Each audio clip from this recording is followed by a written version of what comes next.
Es un momento crucial, todas las voces hay que escuchar. Sin enfrentarnos, dialogando, nuestros problemas no esperan más. Miremos qué está sucediendo, hagamos todos el esfuerzo. Unidos pongamos primero a nuestro Perú. Hoy más que nunca bien informado hay que estar. La dosis precisa es uno al día a dialogar. Uno al día en RCR Radio con Ricardo Alba y Mayra Álvarez. Siempre al día con las noticias. Diario 1 en la radio. Estamos de regreso en Diario 1 en la radio y estamos enlazados a través del enlace Zoom con el señor Luis Alberto Chávez Risco, analista político. Muchas gracias por estar en Diario 1 en la radio. ¿Cómo estás, Mayra? Un placer estar con ustedes. Muchísimas gracias. Muchas preguntas, muchas interrogantes, incertidumbre, inestabilidad nos tiene de esta manera el país y nos gustaría respuestas, Luis Alberto. Queremos escucharte un pequeño análisis de esta crisis en la que nos encontramos. Y te digo de esta manera porque si retrocedemos un poquito, unos 2 años antes, con 2 fallecidos, tuvimos la renuncia del señor Manuel Merino. Tenemos 60 fallecidos y la crisis sigue todavía. ¿Qué está pasando en nuestro país, Luis Alberto? Sí, yo creo que hay que analizar este problema con una perspectiva antropológica y política. Y hay algunas diferencias claves, creo yo, entre lo que pasó en la movilización con Merino y lo que está pasando ahora con el gobierno de la señora Boluarte. En la movilización del señor Merino, como tú recordarás, Mayra, lo que hubo fue una explosión de las urbes y de las zonas populares de Lima, especialmente los jóvenes, que rápidamente sintonizaron, se engancharon, se movilizaron, sin liderazgos, sin partidos políticos que los movilizaran, sino con una respuesta, yo diría que bastante espontánea, que calzó con el tema de que los jóvenes nuevamente salieron a las calles a protestar por lo que consideraban era más de lo mismo, una especie de elenco oficial político que volvía otra vez al gobierno, cuando los jóvenes lo que piden es cambio y renovación. Creo que esto hizo que la gente saliera. Ahora ya no se necesitan como antes los partidos para poder liderar las protestas. Las nuevas tecnologías han reemplazado a los líderes políticos y un chat es mucho más efectivo, un meme es mucho más efectivo que un editorial de cualquier periódico. De manera que estos jóvenes urbanos y de zonas populares confluyeron e hicieron la movilización que finalmente sacó de la presidencia al señor Merino. En esta oportunidad lo que estamos viendo es una cosa completamente diferente. Lo que estamos viendo es una manifestación popular rural de la provincia, ni siquiera de las capitales de departamento. Las principales movilizaciones empezaron en las provincias más alejadas, en el campo, en las zonas rurales, y básicamente creo yo por dos temas que confluyeron. Uno es la desinformación de esas zonas, que no llega la información completa, y segundo porque hay un problema de identidad, que efectivamente las poblaciones rurales se identificaron con el presidente Castillo, y ante su salida que no entendieron bien cuál era el problema, y tanto así que ahora hay una encuesta que creen que el 60% o 69%, casi 70% de la población rural cree que no hubo golpe de Estado y cree más bien que el Congreso ha golpeado al presidente Castillo, ¿no? Entonces, esta es la principal diferencia, creo yo, por qué ahora con 60 muertos no sale el gobierno, porque tampoco son muertos de la capital, hay un muerto de Lima, pero los muertos básicamente son de Ayacucho y de Puno, y pobladores olvidados, pobladores que han sido siempre abandonados y en un escenario donde el Estado es ausente, ¿no? De manera que en un primer análisis diríamos que hay una diferencia en cuanto a las movilizaciones, tanto en el gobierno de Merino como también ahora con Boluarte, y también con las movilizaciones que han habido en América Latina. Se le compara mucho, por ejemplo, ahora al tema de Chile, con la Asamblea Constituyente, etcétera, pero es completamente distinto. En Chile los que se movilizaron fueron las clases medias que habían logrado salir de la pobreza y que ahora exigían mejor calidad de vida, mejor estudio, mejores pensiones, mejores puestos de trabajo, mejor sistema de transporte. Eso nos están pidiendo ahora nuestras poblaciones rurales que vienen a la capital y que tengo entendido se está preparando una nueva oleada desde Puno hacia Lima. No están pidiendo eso, están pidiendo cosas muy, muy concretas. Punto político número uno es la salida de la Presidenta de la República. Punto político número uno. Y pegado a ese punto, piden asamblea constituyente. O sea, hay que poner las cosas sobre la mesa. Se pide asamblea constituyente. Que estemos de acuerdo o no, es otra cosa. Pero hay que recoger los planteamientos. Y la última diferencia, me quedo ahí, Maya, en esta primera etapa, esta primera ronda, es que no hay líderes y no hay representación política. Se ha quebrado la representación política porque, mira, tenemos gobernadores recientemente electos y alcaldes recientemente electos que se han estrenado este enero y sin embargo no son capaces de representar los pedidos de su población. La población los rebalsa, los supera, ¿no? Los supera a sus alcaldes y a sus gobernadores y se vienen de frente a reclamar al gobierno central, ¿no? Entonces hay una crisis de representación política, hay una crisis de partidos políticos del sistema y estamos ante un nuevo tipo de movilización donde, como ha ocurrido en otras etapas de la historia, los aymaras y los quechuas se han unido para protestar juntos. Esto no ocurría normalmente. Siempre se decía que había una rivalidad entre los quechuas y los aymaras, pero esta vez los quechuas y los aymaras que están en el sur de Puno y los quechuas que están en la zona norte, se juntan ambos y articulan sus propias redes de comunicación que tienen ellos. Aparte de las comunidades, tienen otras redes de contacto en los mercados, en las asambleas comunales, tienen banca comunal que les permite sostener una participación en Lima, una estadía en Lima de varios días, ¿no? Ahora han regresado, pero ya hemos visto, solo regresan para recargarse y volver, ¿no? De manera que estamos ante una crisis política profunda, diría yo, del Perú profundo, como se dice, y hemos entrado a una especie de tregua, pero tregua ficticia, en mi opinión, solamente es para recargar energía, tanto así que ya tenemos anuncios de una nueva oleada de manifestación en los próximos días, ¿no? Lamentable lo que mencionas,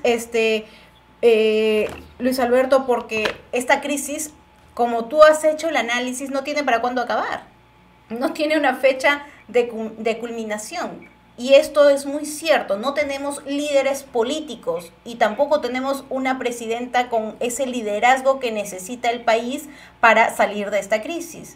Y esto nos apena muchísimo porque ya vemos lo que nos va dejando, dentro de ellos los más de 60 fallecidos. Y es cierto lo que mencionaba, solo tenemos un fallecido en Lima, pero eso nos trae muchas preguntas porque en algún momento se mencionó, ¿no? Salió esta frase que en Lima un fallecido vale 100 en provincia. Y esto es lamentable porque no entender la realidad y la situación del país. Ahora yo quiero entender, Luis Alberto, que me expliques por qué salen de provincias del interior del país. ¿Es por de repente las necesidades que tienen por haberse sentido tan postergados? ¿Es una confusión de crisis en lo que ellos están pasando y se basan a la renuncia de la presidenta Dina Boluarte?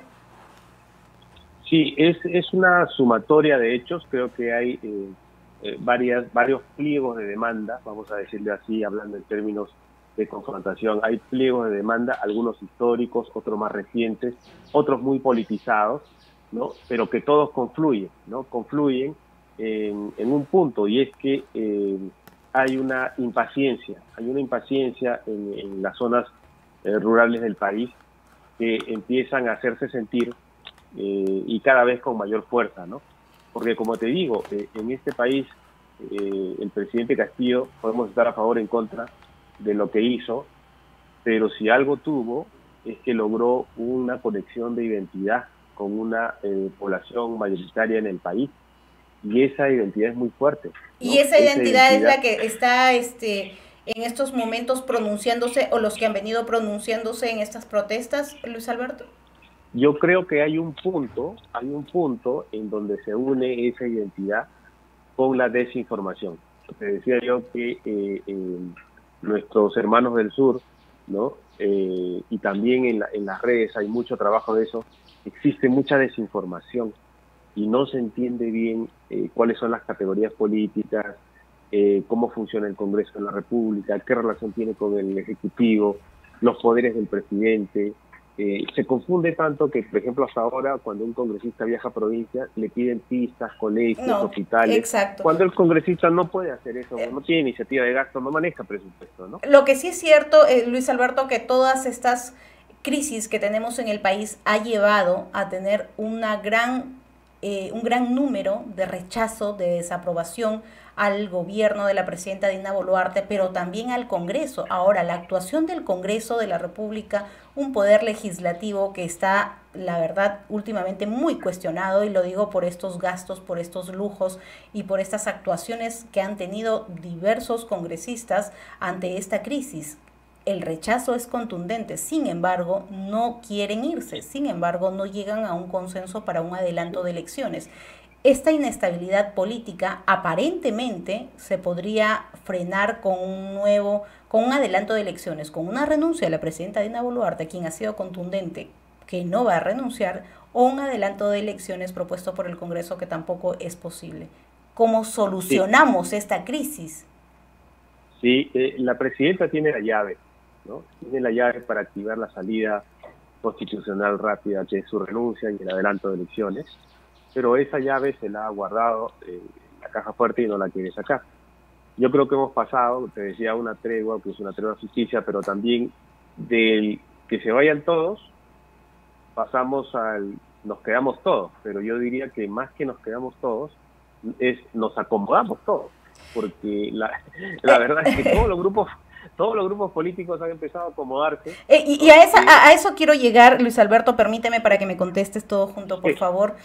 ¿Existe algún blindaje por parte del Congreso, por parte de algunas bancadas, por parte de algunos partidos al gobierno de la presidenta Dina Boluarte? Porque hemos visto algunas reuniones de algunos partidos que estarían siendo favorecidos en este momento con el gobierno de la señora Dina Boluarte, y también hemos visto congresistas, bancadas que de cierta manera blindan a la presidenta Dina Boluarte y a su gobierno.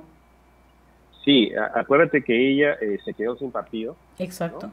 Ella fue elegida en una fórmula presidencial, pero inmediatamente fue desaforada de su partido, entonces no tiene partido. Por lo tanto, ella tiene que buscar relacionarse con todas las bancadas que le puedan dar apoyo, sostén. Y este es un trabajo que ha hecho el primer ministro Otárola, ¿no?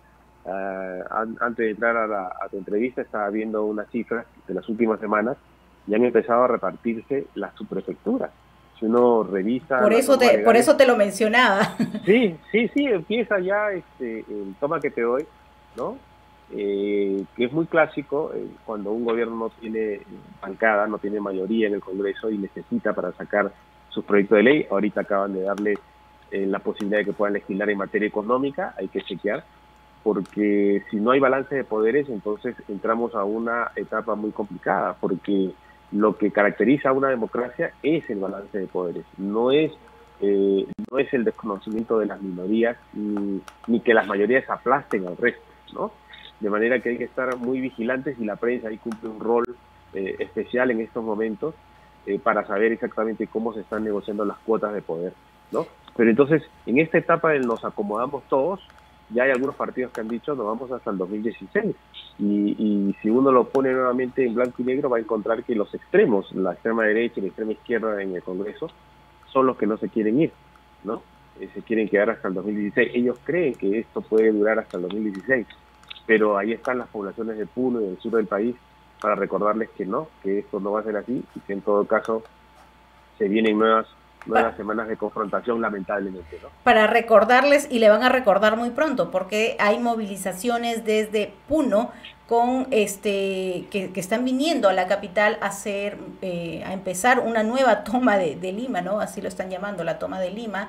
Sí. Hay 5 buses, tenemos de conocimiento, que están direccionándose a la capital para una nueva protesta, una nueva marcha, manifestaciones. Entrevistábamos hace unos minutos al vocero del Frente Nacional de Transportistas y Conductores del país. Nos mencionaba que son 80,000 transportes, conductores, ¿no?, que están agremiados y que van a parar van a unirse al paro desde el día 2 al 8 de marzo.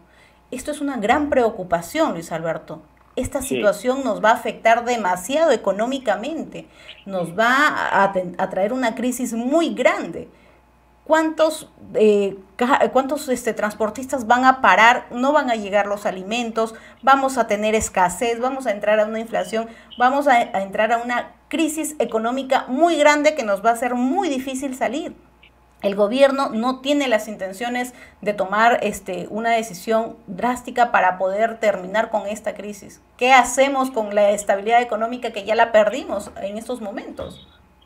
Sí, mira, ahí hay que nuevamente mirar Puno por una razón, porque todos sabemos que en el Perú lo que sostiene las economías a nivel nacional es el contrabando, es la informalidad, ¿no? Hay informalidad, 80% de nuestra economía es informal, 20% es formal. Esto no es así en otros países. En Chile tienen una formalidad del 60-70%, es decir, 70% de su población económicamente activa está dentro de la formalidad y cotiza, paga sus impuestos, etcétera. Cuando la informalidad sube en Chile del 30 al 40, ellos se asustan mucho. Imagínate, nosotros estamos con 80 y esto no revienta. Muy bien, en Puno la informalidad pasa a los el 90%. Entonces uno se pregunta, ¿cómo puede ser que la informalidad sea tan alta en Puno y la gente no diga nada? Claro, porque Puno vive del contrabando, ¿no? La informalidad es contrabando. Entonces, cuando hay estos conflictos sociales, hay algo que no ha parado en Puno y es el contrabando de oro. Se ha vendido oro de Puno, de Madre de Dios y Puno, a Bolivia. Entonces, sí ha habido un mercado.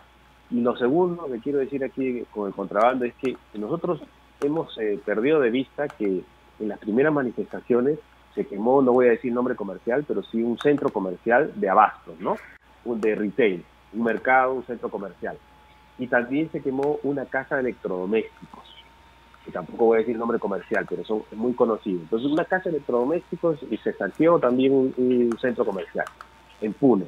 Muy bien, el centro comercial ha dicho que se va a quedar, va a invertir en Puno y va a regenerar los daños. Muy bien. Pero lo que no se ha dicho es que en realidad los mercados populares, digamos, de barrio, en Puno, no paran por las amenazas de los huelguistas, paran porque ellos están convencidos de que tienen que parar y abren de 4 de la mañana a 9 de la mañana. Entre 4 y 9 de la mañana ellos comercian. ¿Paran por una identidad ante este hecho de protestas? Sí, y en Lima decimos que paran porque son amenazados por los huelguistas. Hay una total desinformación, definitivamente. Y no es que paran, o sea, no paran con amenazas, paran porque por convicción propia. Por convicción propia, ¿no? Porque y ellos están en contra de los supermercados formales, así como los contrabandistas están en contra de la venta de electrodomésticos formales que hay en las tiendas. Entonces ellos atacan la formalidad, y estoy seguro que el ataque a las comisarías y sobre todo al Poder Judicial, más que narcotráfico, como han dicho, que puede ser en la zona de Bra, en Apurímac, etcétera, en Puno yo creo que está asociado a casos de contrabando. Yo estoy seguro que mucha gente tiene procesos de contrabando y por esa es la razón por la cual quemaron la fuente del Ministerio Público y del Poder Judicial. De manera que aquí hay que estar atentos a la cuestión económica, porque la otra cosa que tienen los aymaras, los puneños, es que están tan bien organizados que la gente dice, pero ¿quién los financia? Sí. Seguramente el narcotráfico, etcétera. Y no se dan cuenta que en realidad ellos dan una cuota y tienen banca comunal. Los aymaras tienen banca comunal, es decir, bancos, así como nosotros conocemos acá los bancos populares, en las zonas urbanas populares de Lima, señoras que juntan su plata, etcétera, y al fin de mes le entregan a una y así van rotando. En Puno eso es normal. Hay un delegado encargado de administrar la banca comunal que recoge el dinero de toda la comunidad y luego para cosas muy concretas, como por ejemplo puede ser o el carnaval, o la Virgen de la Candelaria, o apoyar a nuestros hermanos que se van a protestar a Lima. Ahora, Luis Alberto, lo que nos acabas de mencionar es muy cierto, porque tenemos entendido que Se ha hecho muchas investigaciones en la región de Puno sobre los financiamientos y todos somos testigos, porque ahora las redes nos dan esa información de cómo colaboran y cómo juntan su dinero para poder financiar estas marchas y estas protestas. Definitivamente esto es una gran crisis en la que nuevamente, aparentemente por estos paros vamos a entrar. Para ya terminar el programa que nos ganó la hora, me quiero ir con la última pregunta, Luis Alberto, como un análisis político. ¿Qué se nos viene estas semanas? Sí, bueno, vamos a tener seguramente más rondas de conversaciones del Ejecutivo con los partidos políticos.